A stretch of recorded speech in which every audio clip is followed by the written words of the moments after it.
Tudo bem com vocês?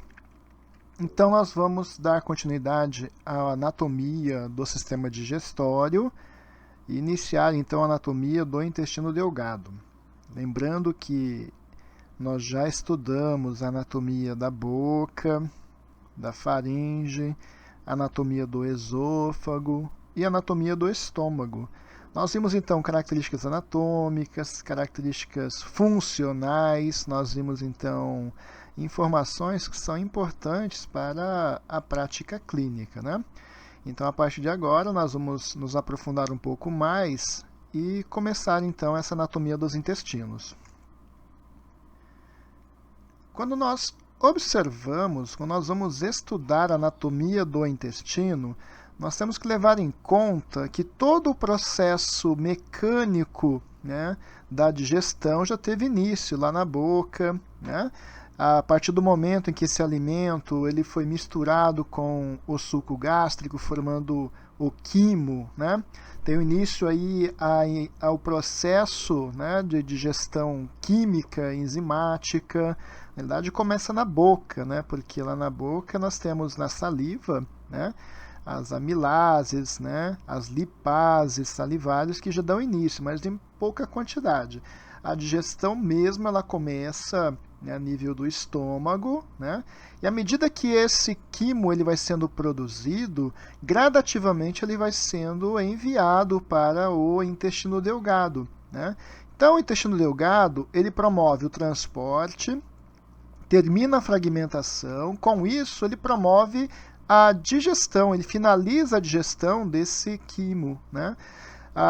Como que ele faz isso? Ele faz isso a partir da liberação de mediadores químicos e hormônios que vão atuar em outros órgãos para auxiliar no processo digestivo, ora acelerando esse processo, ora retardando esse processo, né? Lembrando que na fisiologia vocês já viram todo esse processo de liberação, todo esse processo hormonal e todo o processo de absorção, né, dos nutrientes que são fatores primordiais do intestino delgado. Então, quando eu penso em intestino delgado, né, a primeira coisa que me vem na cabeça é fator de absorção de nutrientes. Não é nem tanto, né, esse processo todo de fragmentação, transporte, digestão, enfim, né? Então, o intestino delgado, se a gente observar nessa imagem, então aqui eu tenho o estômago, o início do intestino delgado, que é o duodeno, e depois todas as alças intestinais, essa região toda amarelada que nós já estudamos, que é o mesentério, né? A maior das pregas do peritônio, o intestino grosso, né, que a gente vai ver, aqui cruzando a linha média o pâncreas, ligado então ao duodeno e ao baço aqui no lado esquerdo, e acima de tudo isso e abaixo do diafragma o nosso fígado, tá? Tranquilo? Vamos em frente. Então, o intestino delgado ele é responsável pela maior parte do sistema digestório, né? Então, se nós pegarmos de começo ao fim do sistema digestório, da boca até o ânus, né, nós vamos encontrar que ele vai medir cerca de 10 a 11 metros, né? Depende muito do indivíduo, é lógico. Mas a maior contribuição para essa extensão toda é o intestino delgado, né? Que na sua totalidade ele pode medir aproximadamente 6 metros. Em média, né, é 6 metros, variando de 4, menor valor, né, até 8 metros. Então tem indivíduos que têm 8 metros de intestino delgado, né? Então é uma extensão relativamente grande, né? Se eu pegar e começar a puxar todas essas alças intestinais, vou puxar mesmo, né? Retirando, soltando elas do mesentério. Então nós vamos chegar num valor próximo a 6 metros, tá? Então a parte inicial é o duodeno, que é a menor parte, cerca de 25 a 30 centímetros, seguido pelo jejuno, em torno de 2 metros, e depois o ilho, né, que é o restante, a maior parte, cerca de 3 a 4 metros. Tá? Nessa imagem toda aqui, nós vemos apenas o jejuno e o ilho, né? Eu acho que na histologia, vocês já viram as diferenças histológicas que existem entre o duodeno, o jejuno e o ilho. Então, essa diferença histológica é bem tranquila de ser visualizada. anatomicamente, quando eu olho na peça anatômica, né, é um pouco mais complexo essa diferenciação entre jejum e ilho. Mas eu vou tentar passar isso para vocês de forma bem tranquila. Tranquilo? Beleza? O intestino delgado, então, ele possui as suas relações posicionais. Ou seja, posicional por quê? As suas relações levando em consideração o peritônio. Então, eu tenho órgãos do intestino delgado que são intraperitoneais, ou seja, esses órgãos se formaram no interior da cavidade peritoneal e permaneceram lá. É o caso da parte superior do duodeno, vocês podem observar aqui a parte superior do duodeno. É o caso do jejuno, que não está mostrado na imagem, e do ilho. Essas são as três partes do intestino delgado que são intraperitoneais. Poxa, então se eu tenho essa diferenciação, quer dizer que eu tenho áreas do intestino delgado que não são intraperitoneais. E basicamente essas áreas, elas se concentram no duodeno, como a gente vai ver a seguir. Então, se eu tinha lá que a parte superior do duodeno, ela tem essa característica de ser intraperitoneal, eu posso observar aqui, ó, eu tenho uma membrana, eu tenho outra membrana, então eu posso ver claramente que essa região superior do duodeno, ela está dentro do peritônio. Agora, eu tenho regiões do duodeno que são chamadas de secundariamente retroperitoneais. Por que isso? Porque no início da formação, essas regiões estavam dentro do peritônio, mas durante o desenvolvimento embrionário, elas deixaram de ser intraperitoneais. Por isso, são órgãos retroperitoneais secundariamente. É o caso da parte descendente do duodeno, que é essa região aqui, da parte horizontal e da parte ascendente do duodeno, essa que está subindo. Então, aqui eu tenho a parte superior, a parte descendente, a parte horizontal e a parte ascendente do duodeno. Essas regiões, então, elas são secundariamente retroperitoneais. Beleza? Ainda falando sobre o duodeno, né? É o segmento mais curto, nós já vimos isso, cerca de 25 a 30 centímetros. Ele é relativamente fixo na sua posição, né? Apesar de eu não ter uma estrutura, né, ligante do duodeno praticamente, né? Ele fica fixo na sua posição. Então a parte superior, que a parte superior está aqui, ó, ela se projeta ao nível de L1, primeira vértebra lombar. A parte horizontal, que é essa que eu estou indicando aqui, ela está cruzando a linha média, bem no nível da linha média aqui, a nível de L3. E a parte ascendente, agora aqui do lado esquerdo, a parte ascendente a nível de L2. Então, essas posições, né, elas são relativamente fixas, então sempre elas terão esse posicionamento. É importante para que eu tenha essas características posicionais, para que eu tenha então essa possibilidade de uma anamnese, de uma topografia, de uma dor, por exemplo, né, de uma palpação, eu sei por onde começar esse processo. Observando então no intestino delgado, mais precisamente, né, no duodeno, então a gente observa aqui, ó, a parte superior do duodeno, ele está em contato com dois grandes órgãos. Eu tenho uma parte em contato com o rim, que está aqui, né? Tem uma parte superior que está aqui com o fígado, que está aqui em cima. Então a parte superior do duodeno tem essas relações. A parte descendente do duodeno, que eu estou vendo aqui, ó, a parte descendente tem um contato também com o rim e com o pâncreas, com a cabeça do pâncreas.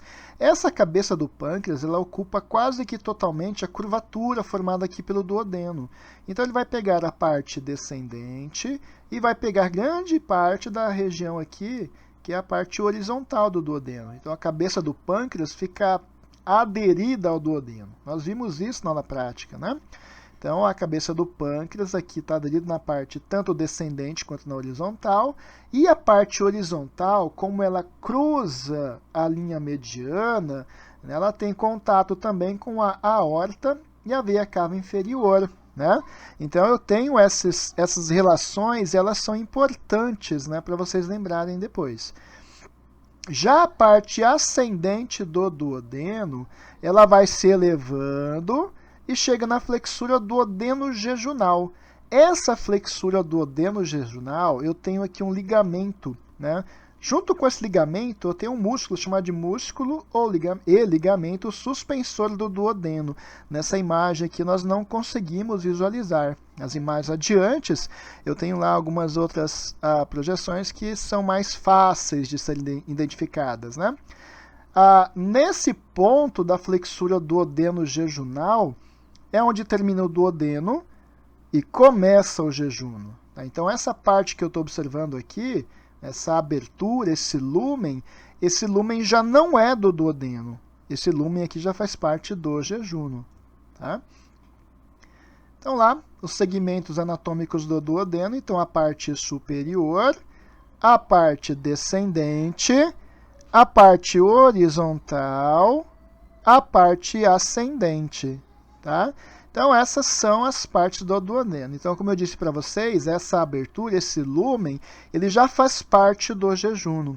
Se eu observar aqui essa curva aqui, ó, né, eu estou vendo aqui uma curva bem angulada, nesse ponto onde eu tenho aqui o músculo, né, suspensor do duodeno, nesse exato local é o marco onde termina o duodeno e começa o jejuno. Isso é importante, tá? Então, nessa flexura, né, então, o músculo suspensor do duodeno marca o limite entre a hemorragia intestinal superior e inferior, mas também marca o limite entre o duodeno, né, e o jejuno. Tranquilo? Nessa imagem, nós conseguimos observar isso claramente. Olha aqui, a flexura duodeno-jejunal aqui.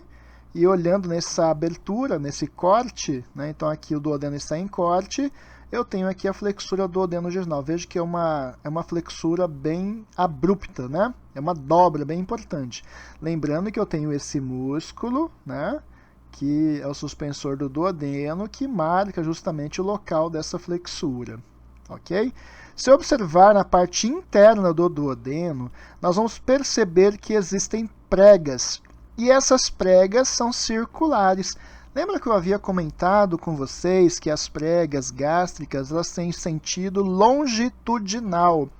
E essas pregas gástricas elas são variáveis de acordo com a situação de enchimento do órgão.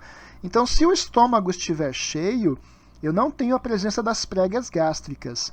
Aqui no duodeno, as pregas são circulares, as chamadas pregas de Kerckring, e essas pregas circulares, elas não sofrem variações, né, de acordo com o conteúdo, né, no seu interior. Então, eu posso ter uma quantidade grande ali de quimo nessa região, que mesmo assim, essas pregas duodenais, elas vão permanecer, elas vão continuar ali, tá? Elas não desaparecem. Tudo bem?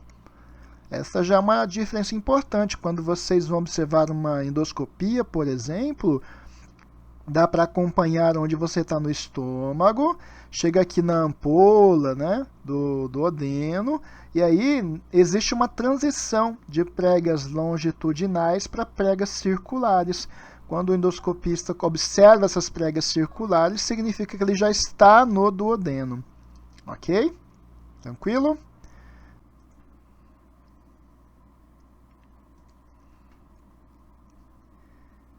Então, dando continuidade, nós podemos agora observar nessa projeção a parte descendente do duodeno.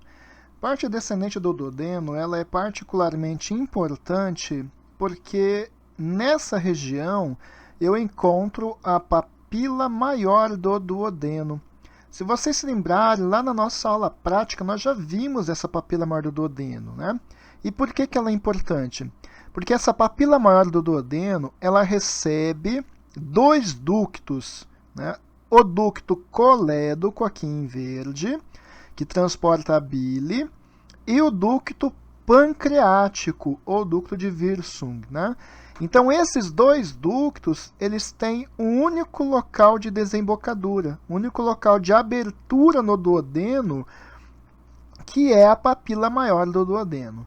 Antes desses ductos, né, chegarem na papila maior do duodeno, eles se unem na chamada ampola hepatopancreática. Eles formam uma junção, existe uma dilatação nesse local, que é a ampola hepatopancreática. Ok? Em alguns casos, em algumas pessoas, existe uma variação anatômica, que é a papila menor do duodeno.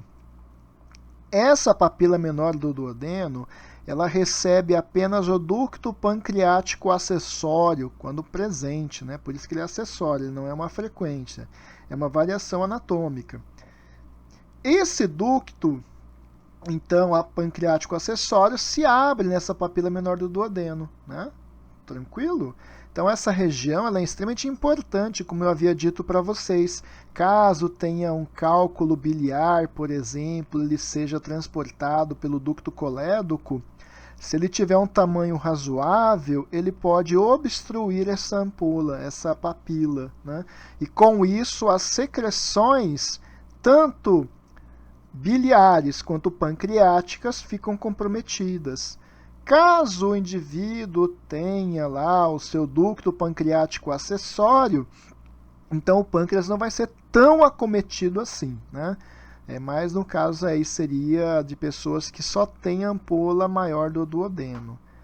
Então aqui nessa imagem a gente pode observar então bem isso, né? O piloro, a ampola do duodeno, a parte superior, a parte descendente, a parte horizontal, a parte ascendente, que está escondida aqui, né? E o jejuno. Aqui o pâncreas e os ductos, ducto pancreático, o ducto pancreático acessório, o ducto colédoco. Nessa imagem, nós observamos agora a retirada do pâncreas e mostra para nós justamente isso. Olha aqui o ducto pancreático vindo aqui, se juntando com o ducto colédoco, né? E eu tenho aqui então a ampola hepatopancreática, que se abre na papila maior do duodeno, tá? Bom, então esse ducto colédoco, ele transporta a bile proveniente aqui da vesícula biliar. Essa imagem, lógico, ela é esquemática, né? Ela não apresenta a vesícula nesse local, é apenas para ilustrar de onde que está vindo essa bile, né? Então, mostra justamente isso, né? Que existe um ducto cístico, um ducto hepático comum. Quando eu tenho a retirada da vesícula biliar, é apenas o ducto cístico que é retirado aqui para tirar a vesícula.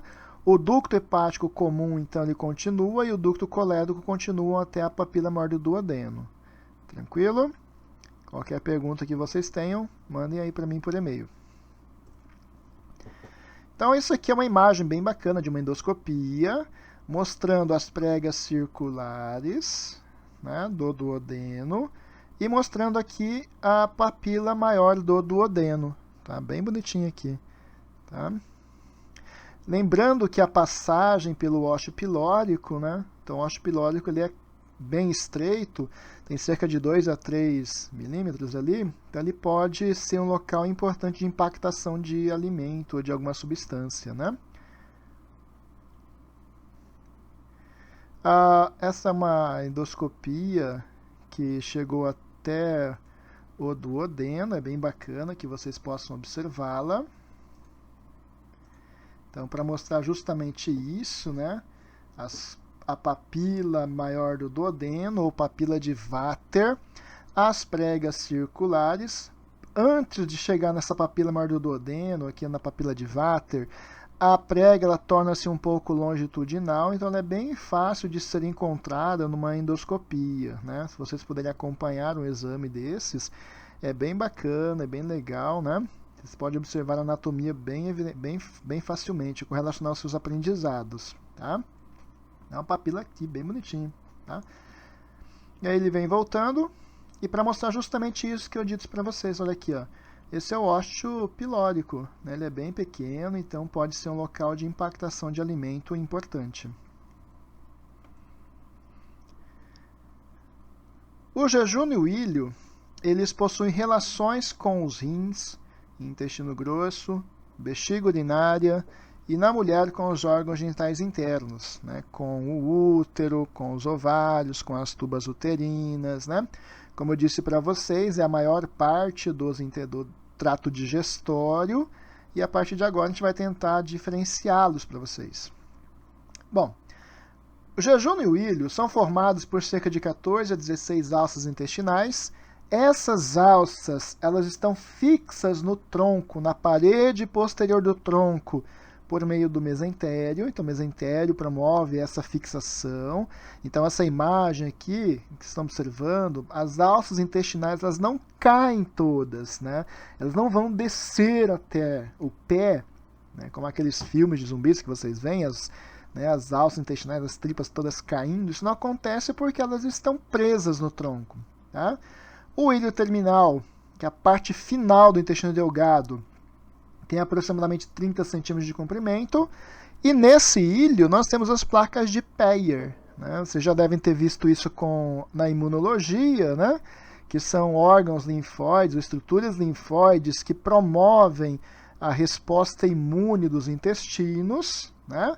Então isso é importante para vocês lembrarem, correlacionar com os outros conteúdos que vocês já tiveram, né? Olhando uma estrutura interna do intestino delgado, agora mais precisamente do jejum e do ilho, nós podemos perceber que o jejum tem uma semelhança um pouco maior com o duodeno, mas as pregas são mais frequentes, são mais próximas, né? São muito mais numerosas, não só do que no ilho, mas também do que no duodeno. Então eu pego uma região dessa, eu abrir e ver essas pregas muito numerosas, eu tenho certeza que eu estou no jejum. E no ilho, as pregas são mais espaçadas, como no duodeno, né? Então as pregas são mais distantes e apresenta os folículos linfóides, que são as placas de Peyer. E essas placas de Peyer são elas as responsáveis, né, para manter o ambiente, né, intestinal saudável, né? É lógico que existe uma contribuição muito grande da microbiota, né, para regular o crescimento bacteriano, não só de bactérias patogênicas, mas de outros micro-organismos, né? Mas se houver um problema, essas placas de Peyer são suficientes, são responsivas a esses problemas. Aqui nós podemos observar a estrutura que a Marina deve ter passado para vocês, porque eu sou de histologia, né?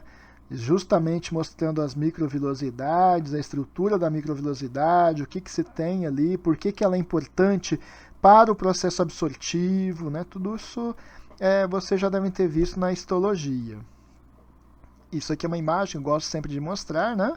As microvilosidades em microscopia eletrônica de varredura, um aumento bem grande, né? Muitas situações de doença acabam por alterando a altura dessas microvilosidades. Alterando essa altura, né, reduz o espaço, reduz a superfície absortiva e a pessoa ela acaba absorvendo menos nutrientes, né? Então, muitos patógenos, né, muitos processos infecciosos levam a essa redução na altura dessas microvilosidades e levam a problemas do indivíduo.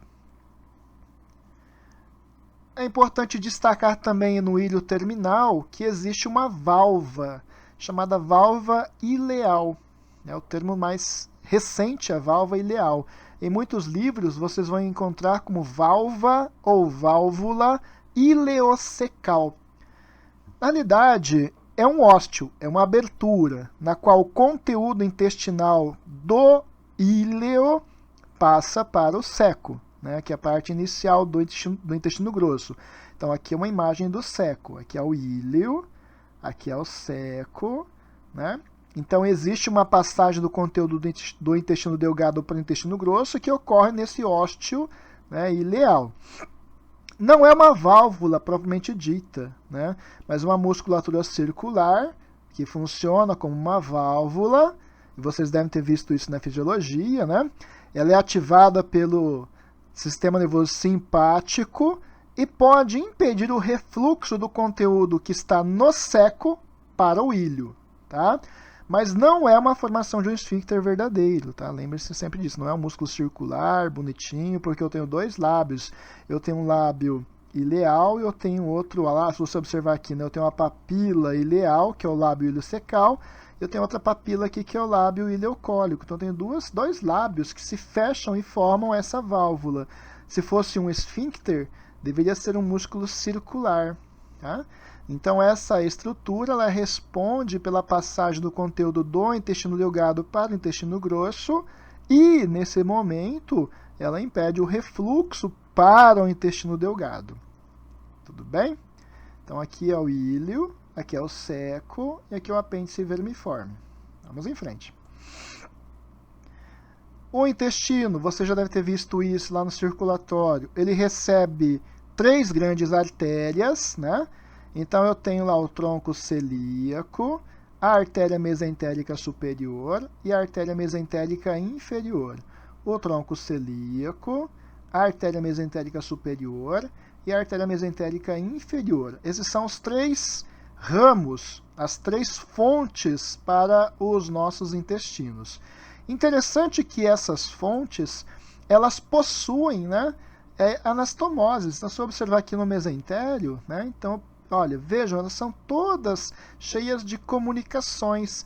E essas comunicações são importantes para manter o fluxo sanguíneo adequado em caso de obstruções, tá? Então, na artéria mesentérica superior, existem os ramos jejunais e os ramos ileais, os ramos que vão para o jejuno e os ramos que vão para o ilho, né? Se eu tiver uma obstrução em algumas regiões dessa, eu tenho áreas específicas que vão ser acometidas. Se eu tiver uma obstrução grande aqui na artéria mesentérica superior, todo o intestino delgado pode ser comprometido e parte do grosso também, tá? Então, algumas dessas anastomoses são famosas, né? São estudadas amplamente. Então, é uma forma de eu ter uma circulação colateral que pode evitar o infarto dos intestinos e do pâncreas, né, em caso de obstrução. Nós temos a anastomose de Biller, que é a anastomose do tronco celíaco e da artéria mesentérica superior. O tronco celíaco está aqui, a artéria mesentérica superior está aqui. Essa anastomose de Biller ela é feita pelas artérias pancreático-duodenais. Então, quando eu observo essas artérias, esse arco aqui, ó, né, essa arcada, esse arco, essas são as artérias pancreático-duodenais e elas formam essa anastomose de Biller. A outra anastomose, né, é a anastomose de Riolan e Drummond. Elas estão entre a mesentérica superior e a mesentérica inferior, que são as artérias cólica média e esquerda. Então, aqui, ó, essas aqui são a anastomose de Riolan e aqui a de Drummond, que mantém a irrigação dos órgãos, né, mantém a circulação, né, de parte das áreas da mesentérica superior e da mesentérica inferior. Tudo bem? Se tiverem dúvida, pausem o vídeo aí, voltem, olhem o esquema novamente, dê um print na tela. Se a dúvida for muito grande, mesmo assim, me mande um e-mail que eu respondo para vocês, né? Então, olha aqui a artéria cólica média e a artéria cólica esquerda. São as duas artérias que promovem esse ramo de Riolan e Drummond. Essa imagem aqui, ela pertence ao Sobota, Anatomia Clínica, e ele mostra na prática, né, olha aqui, né, a anastomose de Riolan, estão pegando toda essa artéria cólica média, juntamente com a cólica esquerda, olha aqui, ó, essa aqui é a anastomose, não é essa pequenina aqui, tá, por favor, é essa aqui, ó, toda ela, é que o esquema aqui na identificação, ela deveria pegar todo esse arco, porque aqui eu tenho a cólica média, que vem da mesentérica superior, aqui eu tenho a cólica esquerda, que vem da mesentérica inferior, e elas formam uma anastomose grande aqui, tá? Então é importante que vocês se lembrem disso. Então, aqui mostrando, né, a arcada de Biller, ou a anastomose de Biller, nas pancreático-duodenais, também nessa imagem não é tão pequena, é um pouquinho mais, né, longa, tá? Não se esqueçam disso. A drenagem linfática, né, no intestinos, eles possuem uma ampla rede de drenagem linfática, que isso é importante para o combate às infecções gastrointestinais. Então tem vários linfonodos, né? Inúmeros linfonodos, por isso que eles podem ser vias de disseminação de formas fáceis, né? Então no pâncreas, nós vamos ver depois a drenagem do pâncreas. Então eu tenho aqui linfonodos que vêm para o fígado, linfonodos para o estômago, para o duodeno. Então os linfonodos do duodeno são compartilhados com o pâncreas e são compartilhados com o fígado, tá? Então essa rede de drenagem do duodeno, ela tem compartilhamento com outros órgãos. Já no intestino delgado, no jejuno e no íleo, nós temos essa rede mesentérica, linfonodos mesentéricos superiores, né, intermédios, justo-intestinais. Então tem todos esses linfonodos que estão no mesentério. Bom, esses linfonodos todos, essa linfa toda que é filtrada, ela é drenada para a cisterna do quilo. Eu comentei isso com vocês nas aulas passadas, né? A cisterna do quilo, que vai drenar depois para o ducto torácico, né? Então, a cisterna do quilo é uma das regiões de drenagem de grande quantidade de linfa, tá? Há alguma pergunta, alguma dúvida? Espero que vocês aproveitem, que vocês estudem. Se tiverem dúvidas, entre em contato comigo. Uma boa aula, uma boa semana e até mais.